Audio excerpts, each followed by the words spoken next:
Hello, everybody. Welcome to the Fintech Combine. I am your host, Kris Kovacs, and this is the series where we talk with and sometimes about community-based institutions, their business and digital transformation projects, and the innovators, fintechs, and entrepreneurs that make it all possible. On this episode, we meet with a very good friend of mine, Ashish Garg, who is the founder and CEO of Eltropy, about his amazing journey from startup to credit union newbie to the very successful company he has built today. So if you're ready, let's suit up and get out on the field.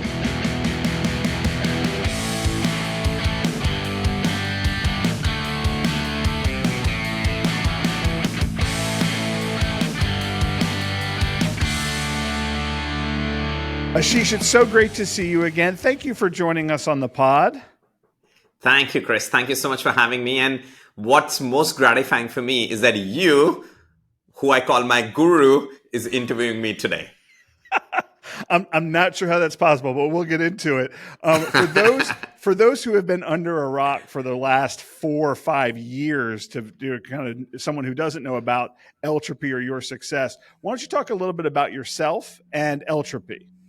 Yes.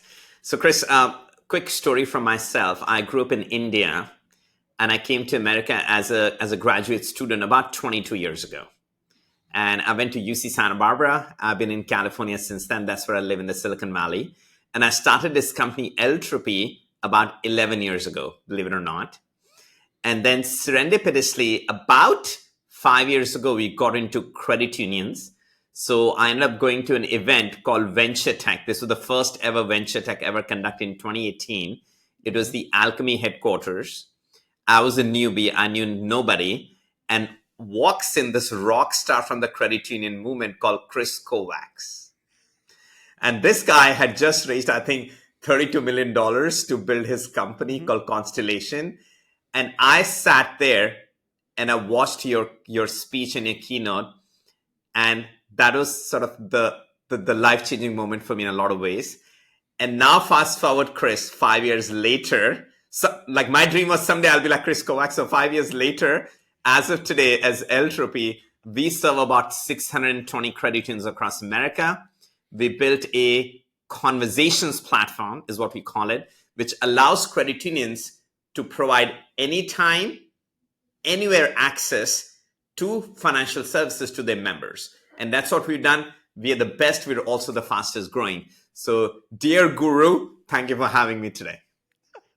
You are far too kind. You are far too kind. I will tell you that this is certainly one of those situations where the student has become the master, right? So we have a lot to learn from you, and I'm excited to have you here on the pod. We talk a lot to entrepreneurs and to fintech startups and founders. Tell me a little bit about what was your inspiration for starting Eltropy? Yes, I've thought a lot about this. And Kris, my story is that my parents, my mother and father, they both had very humble beginnings in India. My father was a teller in a bank, believe it or not. So he was in the teller line. He was a cashier. And this was the era where you had to tally cash manually, right? You had to count everything. Mm-hmm. But then my mother and father, what they did is that after my mother got married, my father pawned my mother's wedding jewelry, got $400, and using that, he started a business. This was about 30 years ago. Wow. And throughout my childhood, Kris, I saw how my mother and father, my dad had his day job and then his business on the side. They labored and toiled and grew little by little by little by little. Then what happened in 2001, an event happened that the business became a rocket ship. And that was a life-changing moment for my parents and me and my sister. Mm-hmm.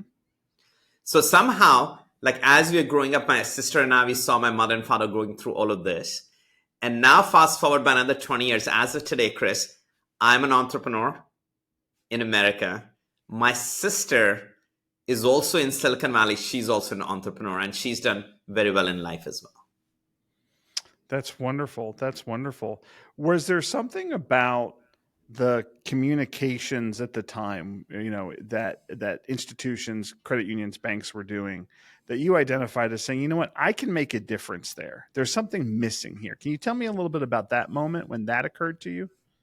Yeah. So this story I have to tell you is way back in 2016 what happened is my father had a big heart surgery in India. So I went to India. Before that, I used to go to India for maybe a week or 2 weeks. But because of dad's heart surgery, I was in India for 2 months. Mm. And what I noticed was, this is like, I'm talking like 2016, that the entire country of India was running on this tool of software called WhatsApp. Right. Okay. So my father's doctor would talk to him via WhatsApp. The electrician, the plumber, my mother's like household maid, right? Whatever. Entire country of India was running on WhatsApp. And WhatsApp is so big, not just in India, Kris, in 65 countries around the world, that if WhatsApp stops for 1 minute, it's like national news. Wow. Okay. So that's when I had this aha moment that, listen, in a country like India, WhatsApp is used for messaging, not just friends and family, but also your business contacts. Mm-hmm. And then when I came back to America in 2016, these were the early days of texting. Texting was very popular amongst teenagers. So then I pieced two and two together, saying, listen, a day shall come where businesses in America would need to communicate with their consumers via text. And this is where the whole genesis of Eltropy started in 2017. That's amazing. Did you find yourself at the time talking to leaders of companies who hadn't yet accepted the same assumed future that you laid out? Like they weren't using chat themselves. Maybe they weren't, they didn't believe in that yet. How did you share your passion for that future with them to get them to be your first customers? Yes, I would say when it came to texting or text messaging, that's where Eltropy got started. Everybody believed that someday businesses would communicate to consumers via text. Nobody had an issue with that. Okay. Because everybody was anyways doing texting, right? If you look at our personal lives, right? We've been doing this for a while. Mm-hmm. So to making the leap that, listen, you're texting your friends and family, your mother, father, parent, children, whatever, and your friends, someday businesses will text you. I think everybody understood that and they accepted it. The challenge was not that. The challenge was, hey, is it legal for us as a credit union or a community bank to text our members, number one? What are the compliance rules around it? How do you make it secure and how do you automate that? Those were the hurdles way back in 2016 that had to be solved. Interesting. That's an excellent point. We often, you started with, kind of what were the regulatory challenges, because that's probably where your initial buyers took you. Most entrepreneurs don't find out about those regulatory challenges until after they already have a product, right? Yes. So how did you go about funding your original idea? You had the concept now, you've seen the future, you know where you want to go. How did you approach funding for your startup? So I would say, like, very early on, me and my co-founder, what we learned is that my core skill set was being able to define what software has to be built. Mm-hmm. I could also sell the software that had been built, but neither me nor my co-founder could build the software. So we learned that, listen, you can do as much definition as you would like. You can get people excited, but you need now an engineering team to be able to build the software and to be able to deliver. And engineers, as you know, cost a lot of money. Yes, they do. It's exactly, and a lot of ramen noodles. But anyways, so what I did early on is I decided to do a friends and family round, and that's where I raised the first $100,000. Essentially, I called up my parents, I called up 3 or 4 friends, and said that, listen, I need a $20,000 check from all 5 of you, and I'm starting a company. I promise you, I will not use your money to pay myself. I'm going to invest in a business and build a business. Can you please give me that capital? And luckily, those 5 people bet on us. Wow. That is amazing. And now you're one of the fastest growing companies in the world. Yes. And I have to tell you one story. One of those friends who bet on us saying, Ashish, okay, here's a $20,000 check. What kind of returns can we expect from this? So I told them that, listen, if everything goes well, you'll get enough returns that will pay for your children's education.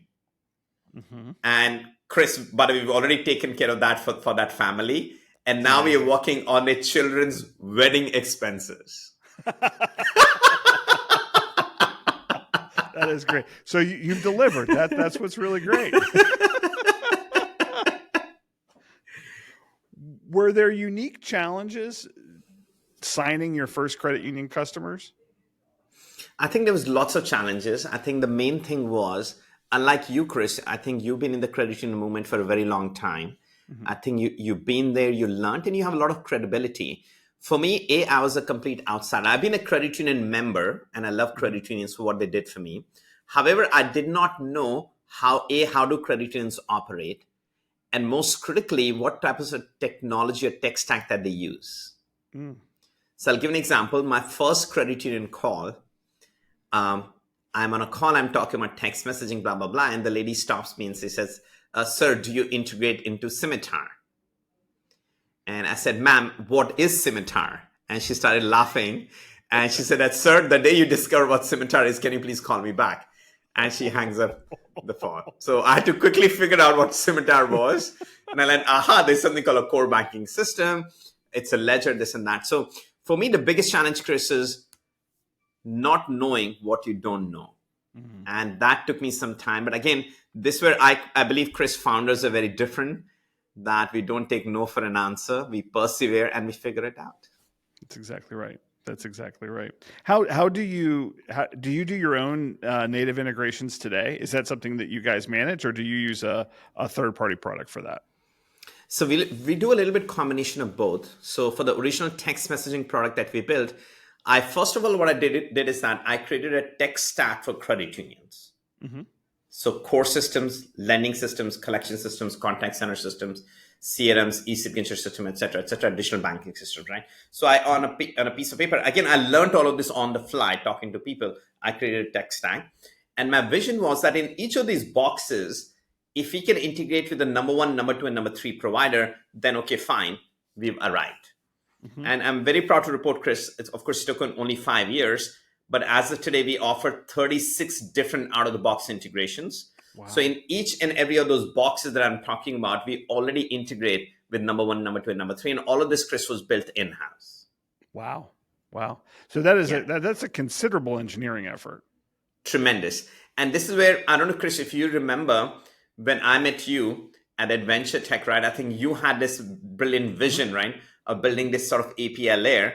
Mm-hmm. And I do remember you and I have had some initial conversations about sort of us integrating into Constellation. Mm-hmm. And I think you're also getting started. So I think that the core or the root idea that we started was absolutely brilliant. Mm-hmm. So what we've done now, very recently, we also got into voice automation. Interesting. Okay. So for example, for a lot of credit unions, right, they get a lot of phone calls. They have these contact centers.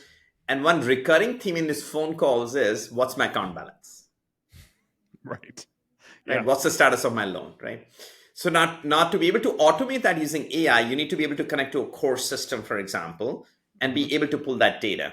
So some of the cores we integrate into directly, but then there's a lot of these exotic cores, which are either difficult to integrate or the APS that is not easily available. For example, one of the exotics is FISIV DNA. I'm sure you're acutely familiar with that.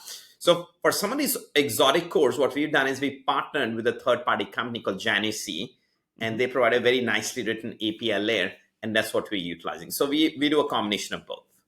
Gotcha. So I would call the kind of the voice response service, is that AI powered in your solution? Yes. So this is where what we're using is AI, and if you remember the way AI has evolved thanks to generative AI, the original AI was, hey, let's create a spreadsheet, put down a bunch of questions, write down a bunch of answers. Yes. Right? It's like a if then else, right? That's where it all started. But then suddenly out of nowhere, generative AI came out, and that's really avoided the need for all of this. These bots learn by themselves. So for us, generative AI has been a big godsend, Kris. So that's what we're using to do intent recognition, understanding the voice, the tone, et cetera. But once we recognize that, hey, the intent, that let's say if somebody's looking for an account balance, that's when you have to reach out to the core, pull that information real time. And for that, either we'll connect to the core directly or we'll use an API layer in between. And that's one piece of what you've built as a very robust, very broad platform for communications. What are some of the other, besides text and voice response, what are some of the other kind of elements of that platform that you've created? Yes. So, Chris, what we learned was this whole communication between members and credit unions. COVID was the turning point. Mm, true. Branches were shut. Well, if the branches are shut, how do you now communicate with the credit unions? And what came out of that were maybe 4 or 5 main technologies. One, of course, voice traffic took off like crazy, right? Mm-hmm. People started calling again and again. Because the call volume grew exponentially, there then came a need for automating those calls, so voice AI. Right. The second thing which became very popular is texting. That's where we, Eltropy, we cut our teeth 5 years ago, and texting, we are the best. Mm-hmm. Then another interesting channel is video banking. Mm-hmm. Especially what I'm noticing even today, like in rural parts of America, right, where people have to travel a lot, right? Video banking is very effective. And another area where I see video banking being very, very effective is imagine having video rooms in branches. Mm-hmm. So one of the biggest challenges credit unions have, right? You have all these branches. How do you staff all the branches with all the expertise all the time? It's That's very right. challenging, very challenging. Very expensive. Very expensive. So what a lot of credit unions are doing is they are now have centralized lending teams or centralized back office teams.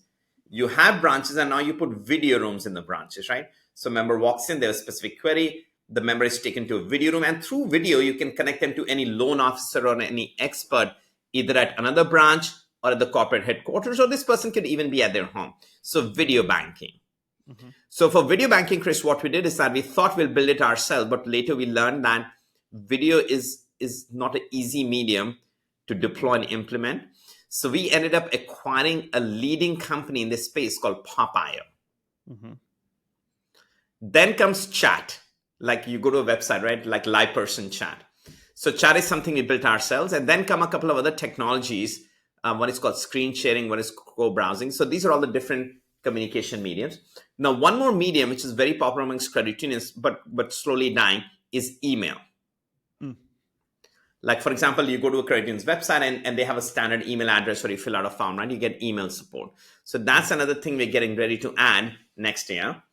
And then, of course, this is the election season. I don't know if you saw, US Congress is telling TikTok to either sell themselves or they're going to shut them down. So depending on what happens with TikTok, I have a feeling that's going to be another very interesting communication medium that credit unions will soon have to adopt. Are you talking about the adoption of TikTok, or are you guys going to release a competitor for TikTok? No. We don't want to be in that social media game. I'm very poor at making dance videos. So I would disagree. I have seen you dance at conferences before, Ashish. You're quite talented. You can get the whole crowd moving. Yeah. So I get one talent I have is shamelessness, Chris. So I can use that on the stage a lot. But anyway, so there's no plan to release a competitor to TikTok. Okay. The whole idea is, I think, is if that's where a lot of these youngsters, teenagers are going to be, credit unions will need to push content into TikTok, create content, get these people's attention, and somehow then we'll need to build a communication interface. What if somebody responds? Let's say somebody wants to apply for a loan or become a member, right? So I think that's where we are heading. Interesting. How do you have grown so much so quickly?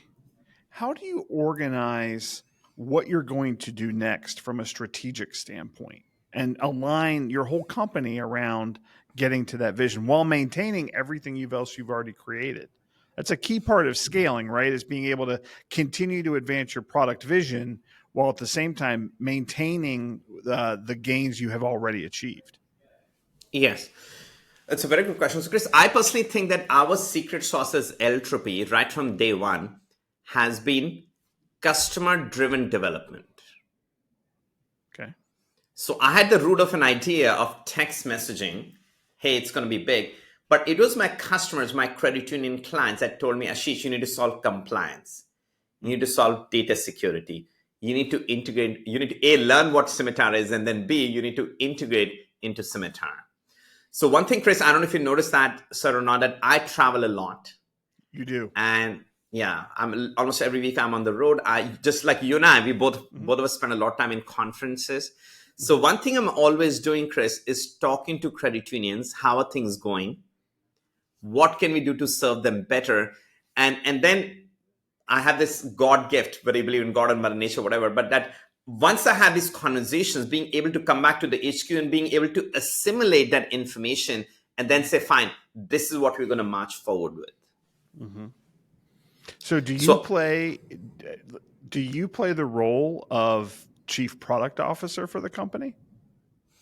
As of today, yes. I think we're getting ready. The Eltropy has grown tremendously, so we're getting ready to hire a chief product officer very, very soon. However, I'm a product guy just like you are. Mm-hmm. So I wrote the first BRD, business requirements document of BRD for Eltropy. I love product. And I tell my company, Kris, at the end of the day, it doesn't matter how good you're at sales or marketing or dancing on a stage or whatever. What really sells is the product and whether the product truly creates value or not. Mm. That's a good insight. Was there a point at which you made the decision to say, it's time for me to go out and get a chief product officer? Like, I filled this role successfully, right? I mean, you could argue that folks like Steve Jobs were the chief product officer for the company for a very long period of time. How does a founder know it's time to go get someone to help them advance their vision by going out and getting another chief product officer instead of being it themselves? I would say that, and I'm sure you go through this as founders, we have this energy inside us, right? Tremendous amounts of energy. I think that's what it takes to become a founder. Tremendous amounts of optimism to become a founder. However, as founders, we also only have 24 hours in the day, just like anybody else. So for me, the key decision was, and my board helped me make that decision, that Ashish, your time is best spent being in front of clients, understanding their pain points, working with them to figuring out solutions versus reading BRDs, following up on release schedule, doing RCCAs when then things break. And that was the moment for me is, listen, the board really wants me to be more outward focused than inward focused. But of course, the chief product officer, whoever gets hired at Eltropy, it will need to be a very close partnership between me and that person, because a lot of what I assimilate when I travel is what I bring back home. And then that needs to get executed very quickly. Right. Yeah, that's going to be a key position for you. How do you go about identifying the right kind of talent for Eltropy? What do you look for in people and leaders?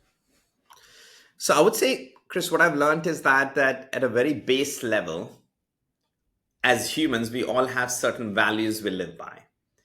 And at Eltropy, we've defined 5 core values. So the first thing I look for is there a value match or not? Mm-hmm. And one of our core values is no fear, tell the truth. That's our number 1 value. So for me, honesty and transparency matters a lot. And this is something I repeat in front of our clients all the time, repeat in front of my board all the time, even my employees. So I'll give an example, Kris. Every time a CEO presents to the board, you have a board deck, or we write board memos. In that memo, of course, there is the good, ugly, and the bad, right? Everything. I bring my board memo to my entire company every quarter. That's interesting. Yeah. So my entire company knows what I'm presenting to the board, what's the good, what's the bad, what's the ugly, right? No fear, tell the truth. So one of the things I try to do when we interview is understand that whether people will match these core values of Eltropy or not. That's very, very critical, according to me, the value match. So that's number 1. The second thing I'm learning, and this is something I'm learning off late, is that in certain industries, experience matters a lot. Mm-hmm. So when you're early on, when the company is very young, I think you can solve a lot of things just through sheer optimism and hard work.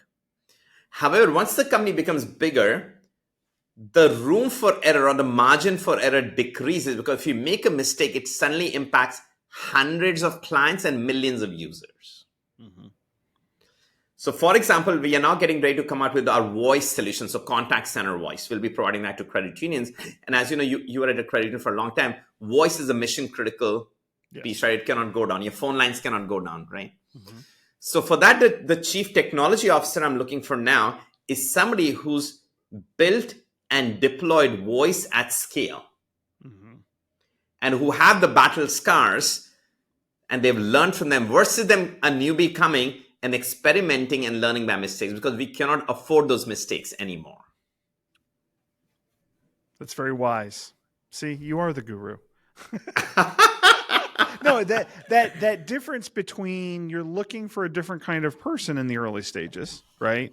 Optimistic, hungry, high motor, like somebody that really wants to move quickly, right? Has a lot of energy, can put the passion into it, versus later on, that all that's well and good, but that energy could just as easily create a problem with if you don't have the experience to go along with it, right? That's an interesting view that I think a lot of folks, especially founders in particular, need to take into account, right? There's a time and a place where you have to level up your leadership team, right? Yeah.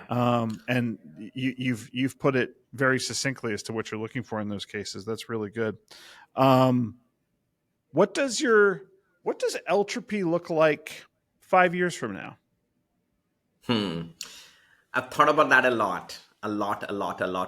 And this is what I feel, Kris, today. We serve credit unions and community banks.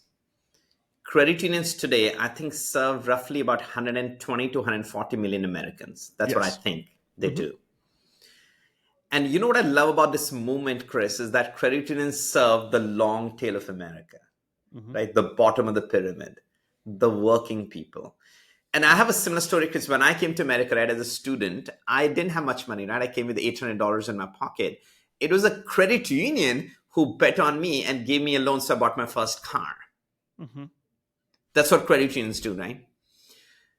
They serve these communities where other big banks don't go and serve that, right? So my mission is in 5 years from today, Kris, can we truly touch lives of 100 million Americans in a positive way? Wow. Right? That's my goal. Can we at least get there?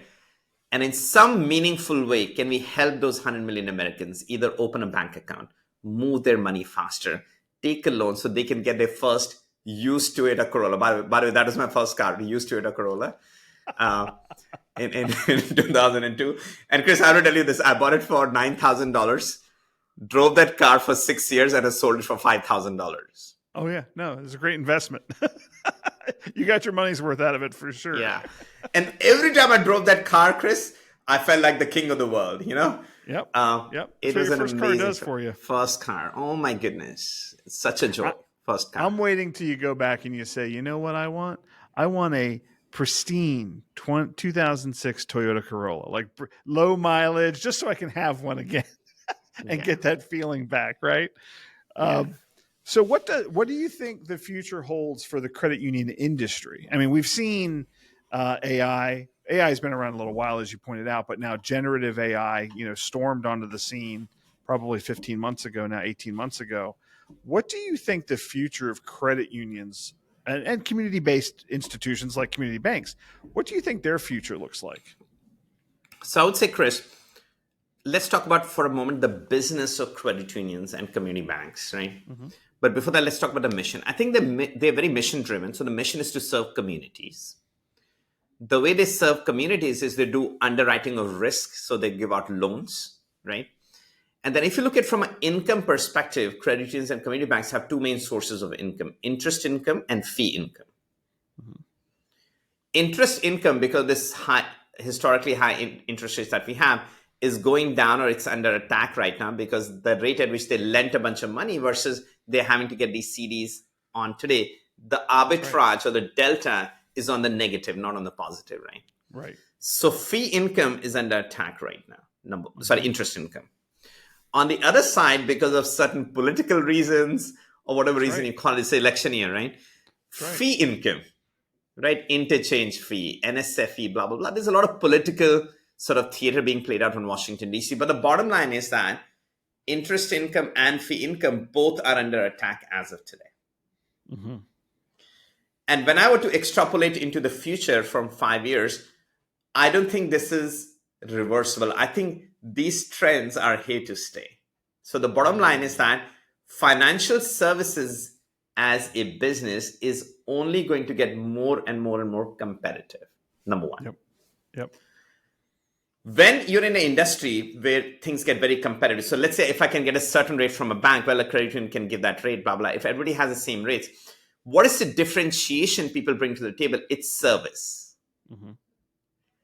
And this is where I think credit unions like to differentiate themselves, the way they serve their communities, the way they build those relationships. So income is under stress. Service expectations are only going up, Mm-hmm. right? I think what this does is when you combine both of these trends, is bottom line is credit unions will need to get more efficient. Absolutely. There is no other way. There is no other way, Kris. They will need to get more efficient while still keeping their soul of serving the communities intact. And I'm already beginning to see signs of that how do you become more efficient Mm-hmm. while keeping that soul? And here is what my thesis is what's going to happen. So may I tell you that, please? So this has happened time and time again. Usually what happens is in financial service, the simple stuff always gets automated or made self-serve. And then now you take your people and you do more complex stuff. Mm-hmm. So for example, teller lines, right? You have ATM machines, blah, blah. So here's what's going to happen. A lot of the simple stuff, people calling, say, hey, what's my account balance? People trying to open an account, blah, blah, blah. The simple stuff will get automated, and already there are tremendous signs in that direction. And then the complex stuff, how do I take a mortgage loan? How do I invest my money, et cetera, et cetera? That's where credit unions are going to deploy human capital. So this is where we're seeing in this age of AI will help us automate the simpler stuff. Yep. And then AI will also help credit union employees having more complex conversations. And this is where we are heading, according to me. Yeah, I completely agree with you. I think the economics, the economic realities of increasing labor costs, decreasing fee margin, decreasing interest margin, and decreasing fees is going to drive them right straight into the arms, full bear hug of artificial intelligence. And credit unions are going to have to come to grips with the fact that that's where they're headed and not avoid it like they did the cloud for so long. Right. So, for the cloud, credit unions pushed it off for 10 years. And if you do that in AI, you've lost 10 years of training, right? Yeah. Which is so very important. And which is why I think companies like yours who specialize in that member to institution interface, right, in all forms, right? Yes. Is really going to be a strategic advantage for them moving forward. And I think that that's just going to continue to spell great success for your company and where you're headed. Thank you, Kris. And I'll tell you one more thing. I'm thrilled that you brought up the cloud, right? To me, cloud is a great equalizer, right? Very little CapEx. You can convert everything to OpEx. Mm-hmm. So let's say if Bank of America can spend like billions of dollars in having their own data center, well, if a credit union move to the cloud, they get access to very similar technology for a fraction of the cost. That's right. And you hit the nail on the head that for whatever reason, credit unions sort of pushed it down. I think the more and more adoption of technology, especially cloud, comes into play, I think that levels the playing field. Everybody's going to have the same toys. Everybody's going to have the same tools. Then what's the differentiator? Well, the differentiator is the way you service your communities. Right. Yeah. You're putting the heart behind it is going to be what makes the difference. Yes. I love that. Putting the heart behind it. Yes. So let me ask, I got like 3 questions I want to ask you. What would your advice be to entrepreneurs today? So I would say the following, that if you're a first-time entrepreneur, just like I was, it's very difficult to be everything to everybody. Very, very difficult. You stretch yourself too thin. So and by the way, the first 6 years of Eltropy, Kris, this is what I try to be, everything to everybody. I was trying to go after any market, winning a deal. One lesson I've learned, Kris, in the last 5 years is that riches are in the niches. That's a great line. Yeah. So for better or worse, God dealt me a hand that I had to bet on the credit union movement. I didn't have the wherewithal to going after too many markets. I made a bet. Right. Credit unions or go home. Mm-hmm. But once I made that bet, I've stayed laser focused, and we haven't veered in the last 5 years, right? We are focused on credit unions. Of course, we added community banks, so community financial institutions, focused. And then we went deeper and deeper and deeper and deeper and deeper and deeper. Mm-hmm. If you're a first-time founder, that's the key. Pick a market very wisely. And I think what has happened is, Kris, 5 years ago, this whole fintech revolution, remember the first venture tech? Fintech was a very new word, right? Mm-hmm. For credit unions. You were one of the earliest pioneers. I was your student, blah, blah, blah. But I think between you and me, a bunch of other founders like us, we have now proven that rapidly growing fintechs can be built by serving the community financial institution movement. Large businesses can be built. Yeah. So playbook now exists. And in a lot of ways, you started writing that playbook, and I added a few chapters. And I think the playbook is more or less complete. How do we build that scale? So if you're a young entrepreneur, you want to serve the long tail of America, you want to focus on community financial institutions, well, you can do it. It can be done. Large companies can be built, provided you have focus. Did you ever... One of the things that happens from time to time is, especially in the fintech world, is fintechs get enamored by, I'm going to sell to Wells Fargo, right? Like, I'm going to put everything I can into selling this deal with Wells Fargo. Along your journey, was there ever a moment like that where there was this mirage on the horizon? It's like, this could be out there, and you said, you know what? Nope. Stick to my focus, stick where I'm going, and that paid off for you. I love that question, mirages. I still struggle with those, but here's what happened. Before we bet the farm on credit unions, I was part of this technology accelerator in Silicon Valley called Plug and Play, and Wells Fargo literally was there. They liked what I was doing with messaging, blah, blah, blah. So they got me a meeting. I had a wonderful, wonderful meeting. Then their purchasing team got involved, and the gentleman just asked me a question, sir, how many people are there in your company? I said, sir, we have 21 employees. He said, well, the companies we work with, they have 21 employees only in the purchasing department. So that for us to do business with you, a 21 employee startup, there's tremendous amounts of risk. Tremendous. You know what we'll most likely do? We'll have you come in. You'll demo your idea to all of us. We will love your idea. We'll take your idea. Then we'll go to a Deloitte or a Cognizant or a TCS or a Wipro Infosys and say, hey, build that for us. Go build that. That's exactly right. Yep. You're exactly right. Yeah, it's fortunately or unfortunately, in a lot of the accelerators, it's the big institutions that are sitting there participating in it, right? And I think they early stage entrepreneurs will sometimes fall in love with that big opportunity, and to your point, they end up wasting a lot of time and effort to doing there instead of making that incremental steps that community-based institutions are so willing to help them do. Right? They're so willing to help them be a part of it, to welcome them and help them build and design their product. To your point, being very customer driven, customer focused. So that's very good. If you could start all over again, what business, and you're a brand new entrepreneur with your motor and your excitement and your energy, is there a particular business or technology or solution that you would really put yourself into to be a success? So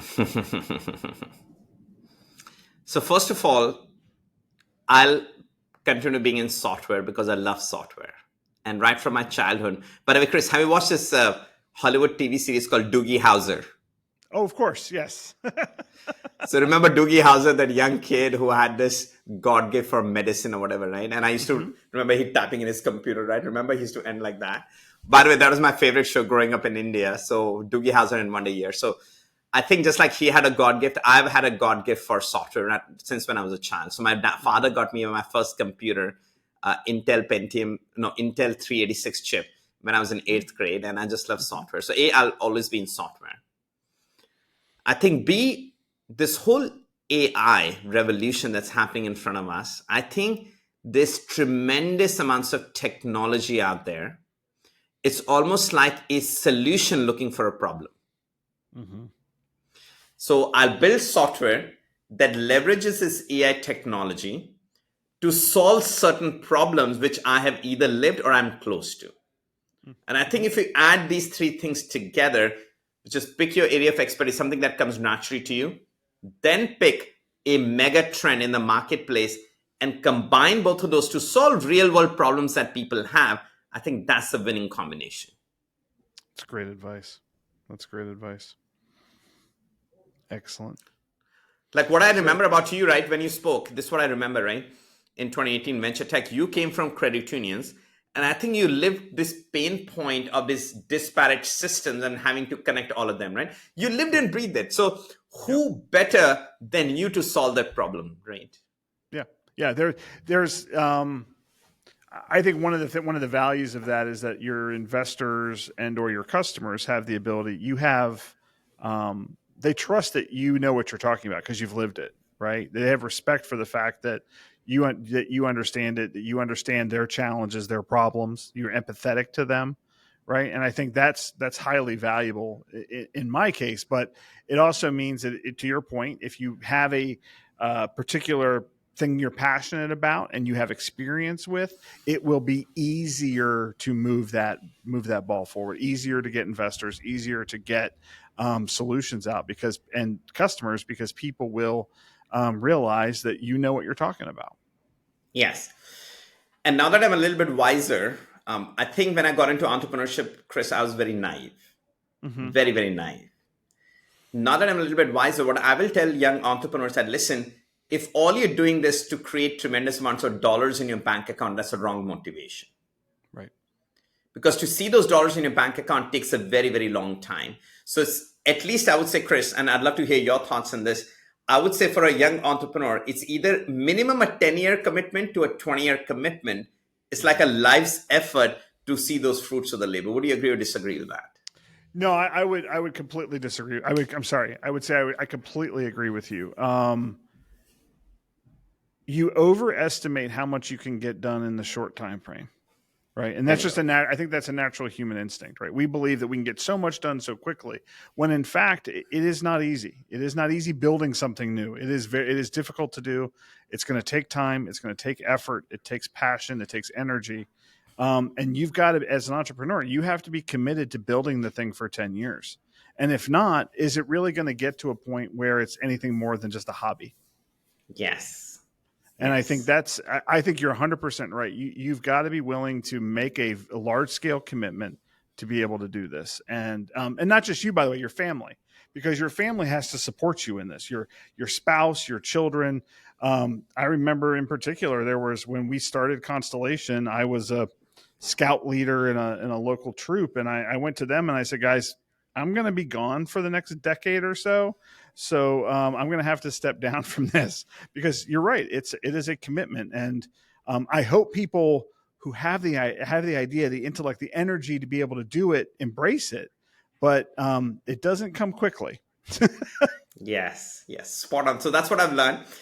And on that, I developed a thesis, Kris. My thesis is that in life, you become what your family empowers you to become. So keep them close, keep them happy. They need to understand the journey. I think founders, we sacrifice so much, and also our families sacrifice tremendously. I think that's the name of the game. On the flip side, Kris, what I also feel is that if you're doing it out of passion, the joy of entrepreneurship, of course, you get through a lot of struggle, the joy, and when things do work out, the returns and many levels, there's nothing like that in the world. Yeah. I had somebody tell me one time, you're choosing a path that is hard, and there will be hard days. And it's your passion and your love for what you're doing that's really going to see you through. It's not going to be the promise of dollars at the end. No. Right? It's going to be like when you have a really hard day, it's like, wow, that one sucked. I'm going to go back and do it again tomorrow, and we're going to do better. Right? And I think that is the entrepreneur's tale. Right? Yes. You're spot on. It's not just me. I'm glad you're spot on. Me. No, you're spot on. You're spot on. So, well, listen, my friend, I could go for hours with you. I am so in awe of what you've created. I really appreciate you taking the time out of your very busy schedule to be with us today. Thank you so much for joining us. Thank you, Kris. And Kris, for me, this is life coming full circle. There was 5 years ago, I was sitting in the audience watching you speak, and I cannot tell you how happy I feel that today you, of all people, invited me to this show. So my heart is full of gratitude towards you. So thank you so much for having me. And just like you, Kris, it's my passion. You and I, we do this for our passion, and that's what keeps us going. That's exactly right. Thank you. This podcast is sponsored by Constellation. We're empowering community financial institutions with innovative digital solutions, powered by Fintech, driven by your roadmap. Join us as we navigate the future of digital banking together. For more information on how we can be your partner for digital transformation, visit www.constellation.coop. Thank you very much to Ashish for joining us today. It is so amazing to see what he has built. If you enjoyed this episode, please be sure to like and subscribe on your platform of choice. Also, check out our audio and LinkedIn channels for some additional bonus content. I want to give a special thanks to Transcend Leadership Center here in Raleigh, North Carolina, who hosted us for the filming of this episode. For more information about their services, please see the link in the show notes. Thank you very much for watching. We will see you next time.